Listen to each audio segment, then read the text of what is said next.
Good afternoon, welcome to my channel. Class 9 की chemistry जो lecture series हमारा next lecture है। प्रीवियस लेक्चर के अंदर हमने प्रेशर का जो इम्पैक्ट होता है स्टेट्स ऑफ मैटर की जो स्टेट्स होती है उस पर प्रेशर का क्या इम्पैक्ट होता है वो हम देख चुके हैं। उससे प्रीवियस लेक्चर में अगर हमने टेम्परेचर का भी देख चुके हैं, तो टेम्परेचर और प्रेशर का जो चेंज होने पर जो इम्पैक्ट मैटर की जो स्टेट्स पे आता है वो हम प्रीवियस लेक्चर्स में देख चुके हैं। बेसिकली आज जिस लेक्चर में हम डिस्कस करेंगे वो है कन्वर्जन। जो है जितने भी कन्वर्जन उनको एक फ्लो चार्ट में देख लेंगे जो आपके एनसीईआरटी में भी गिवन है, और बेसिकली कन्वर्जन और कुछ दो पॉइंट्स हैं जिनके बारे में हम स्टडी करेंगे, और जो टेम्परेचर कन्वर्जन का जो फॉर्मूला है जो हमारे न्यूमेरिकल्स में हेल्प करेगा हम उसके बारे में स्टडी करेंगे। तो देखिए inter conversion of the three states of matter. अगर आप थ्री स्टेट्स ऑफ मैटर के बारे में बात करें तो उनका इंटर कन्वर्जन क्या कहलाता है। कभी कभार एमसीक्यूज में ये क्वेश्चंस पूछ लिए जाते हैं कि डायरेक्ट कन्वर्जन का नेम पूछ लेते हैं आपसे। जैसे एग्जांपल यहाँ पे लिक्विड टू गैस में कन्वर्जन क्या है, तो उससे आपका डायरेक्ट आपको उसका नेम पूछ लेगा एमसीक्यूज में। तो आप देखिए लिक्विड, गैस और सॉलिड, ये तीन स्टेट्स ऑफ मैटर। हम सॉलिड से स्टार्ट करते हैं। अगर हम सॉलिड से लिक्विड की तरफ जाएंगे, सॉलिड से अगर हम लिक्विड की तरफ जाएंगे तो ये जो कन्वर्जन आ जाएगी कहलाता है फ्यूजन। इस कन्वर्जन को हम क्या बोलते हैं, फ्यूजन। तो सॉलिड टू लिक्विड पे जाने पर क्या होता है, फ्यूजन। ठीक है। नेक्स्ट हम बात करते हैं लिक्विड टू गैस। तो सॉलिड टू लिक्विड पे जाने पे क्या हुआ, फ्यूजन। नेक्स्ट हम बात करते हैं लिक्विड टू गैस। तो लिक्विड टू गैस पे जाने पे क्या होता है, वेपराइजेशन। हमें पता है लिक्विड को हम हीट करते वक्त क्या होता है, वेपराइज होता है। तो solid to liquid fusion, then liquid to gas का मतलब क्या होगा, वेपराइजेशन। नेक्स्ट अगर हम बात करते हैं, अगर हम गैस से डायरेक्ट सॉलिड के बारे में बात करें, गैस से हम डायरेक्ट सॉलिड के बारे में या सॉलिड टू डायरेक्ट गैस, पहले हम सॉलिड टू डायरेक्ट गैस देखते हैं। प्रीवियस लेक्चर के अंदर हमने सब्लिमेशन के बारे में पढ़ा है और डिपोजिशन के बारे में भी पढ़ा है। ठीक है। तो अगर सॉलिड से डायरेक्ट गैस में कन्वर्ट हो रहा है, सॉलिड से डायरेक्ट गैस में कन्वर्ट हो रहा है, उसका मतलब इंटरमीडिएट स्टेज नहीं आ रही है, मतलब लिक्विड स्टेट नहीं आ रही है, तो उसको हम क्या बोलते हैं, सब्लिमेशन। सॉलिड से डायरेक्ट गैस में लिक्विड जो इंटरमीडिएट स्टेज है वो नहीं आ रही है, तो उसका मतलब क्या है, उसको क्या बोलेंगे, सब्लिमेशन। सिमिलरली अगर गैस से डायरेक्ट सॉलिड में आ रही है, मतलब इंटरमीडिएट स्टेज लिक्विड स्टेट नहीं आ रही, गैस टू डायरेक्ट कहाँ आ रहा है, सॉलिड में, तो उसको हम क्या बोलते हैं, डिपोजिशन। क्या बोलेंगे हम, डिपोजिशन। सिमिलरली अगर लिक्विड को आप सॉलिड में कन्वर्ट करेंगे उसको क्या बोलेंगे, सॉलिडिफिकेशन, क्योंकि आप लिक्विड से कहाँ जा रहे हैं, सॉलिड की तरफ जा रहे हैं, तो उसको हम क्या बोलेंगे, सॉलिडिफिकेशन। क्या बोलेंगे, सॉलिडिफिकेशन।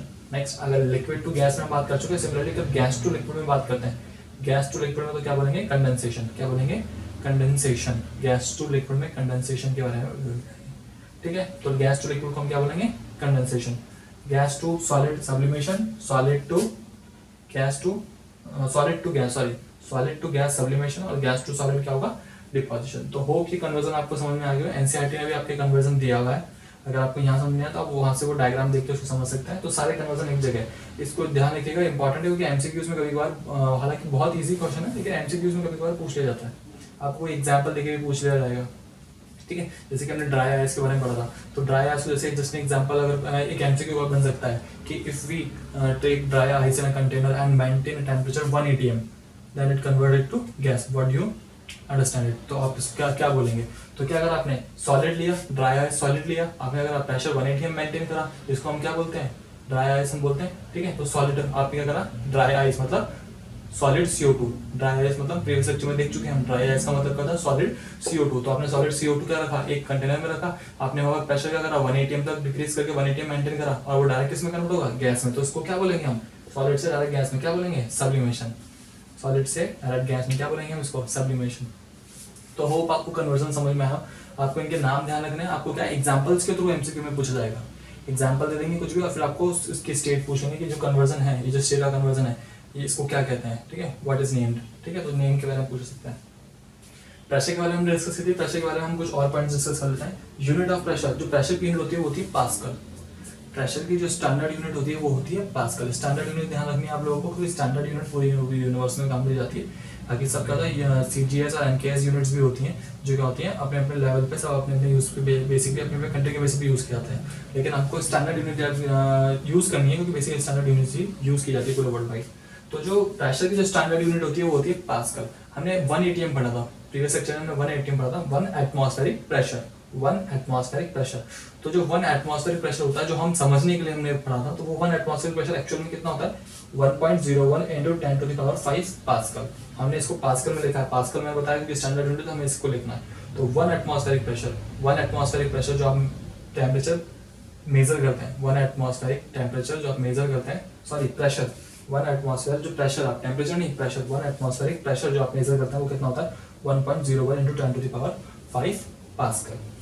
तो 1 atmospheric pressure at sea level is 1 atm। अगर आप एटमॉस्फेरिक प्रेशर की बात करेंगे तो atmospheric pressure at sea level पर जब जाएंगे और सी लेवल पर अगर आप प्रेशर को मेंटेन करते हैं, सी लेवल पर अगर आप प्रेशर को मेंटेन करते हैं या सॉरी प्रेशर को मेजर करते हैं तो वहाँ कितना मिलेगा आपको 1 atm। सी लेवल पे जब आप प्रेशर को मतलब मेजर करेंगे तो आपको कितना मिलेगा 1 atm। सी लेवल पे प्रेशर कितना मिलेगा 1 atm। और ये जो 1 atm है इसकी वैल्यू कितनी होती है 1.01 इंटू 10⁵ पास्कल। तो आपको ध्यान रखना है, न्यूमेरिकल्स में आपसे पूछ लिया जाएगा, डायरेक्ट भी पूछ सकता है कि 1 atm में कितने पास्कल होते हैं, तो how many pascals in 1 atm, तो 1 atm is equal to 1.01 into 10⁵ pascal. ये आपको ध्यान रखना है। तो ये तो प्रेशर के कन्वर्जन के बारे में होगी। एक हमने प्रीवियस लेक्चर्स के अंदर हमने टेंपरेचर के बारे में पढ़ा था, ठीक है, वहां पर डिग्री सेल्सियस केल्विन के बारे में हम पढ़ चुके हैं। केल्विन हमें ध्यान रखना है क्योंकि केल्विन स्टैंडर्ड यूनिट है, ठीक है। एक बार यहाँ कन्वर्जन ऑफ देख लेते हैं, कन्वर्जन ऑफ टेंपरेचर जो हमारे न्यूमेरिकल्स में हेल्प करेगा। तो temperature in kelvin, temperature bracket में मैंने क्या लिखा है, इसकी यूनिट लिखी, temperature in kelvin is equal to temperature in degree Celsius plus 273। ये हम प्रीवियस लेक्चर्स में देख चुके हैं, हमने कन्वर्ट भी करके देखा था 0 डिग्री सेल्सियस 100 डिग्री सेल्सियस के बेसिस पे। तो टेंपरेचर अगर आप केल्विन में बात करें तो उसकी यूनिट क्या होगी, मतलब टेंपरेचर अगर केल्विन में यूनिट है तो इक्वल टू कितना होगा, टेंपरेचर डिग्री सेल्सियस प्लस 273। तो ये फॉर्मूला जो है ये हमको क्या करना है, यूज करना है न्यूमेरिकल्स में। अच्छा, आपको पूछा जाएगा कि ज्यादा प्रेफरेबल कौन सा है। एक क्वेश्चन कभी कभार ये पूछा जाता है कि which unit of temperature is more preferable, degree Celsius और केल्विन। तो आपको आंसर देना डिग्री सेल्सियस। उसका reason always have positive sign. उसका रीजन ये है क्योंकि जो डिग्री सॉरी केल्विन जो है, आपको क्या आंसर देना है केल्विन, क्योंकि जो केल्विन है वो हमेशा क्या होता है, पॉजिटिव साइन में होता है। आपने सुना होगा -39 डिग्री सेल्सियस, 10 डिग्री सेल्सियस। तो डिग्री सेल्सियस क्या होता है, पॉजिटिव और नेगेटिव दोनों तरफ से कैलकुलेट हो सकता है, लेकिन केल्विन जो टेम्परेचर होगा ये हमेशा क्या होगा, पॉजिटिव साइन में ही कैलकुलेट होता है, हमेशा पॉजिटिव ही कैलकुलेट होगा। इसलिए मोर प्रेफरेबल यूनिट कौन सी है टेम्परेचर की, केल्विन। और ऐसा यूनिट भी कौन सी है, केल्विन, इसलिए हम केल्विन को ही यूज करते हैं। तो कभी बार क्वेश्चन ऐसा पूछा जाता है कि मोर preferable unit of temperature kelvin और डिग्री सेल्सियस, तो आपको आंसर देना है केल्विन।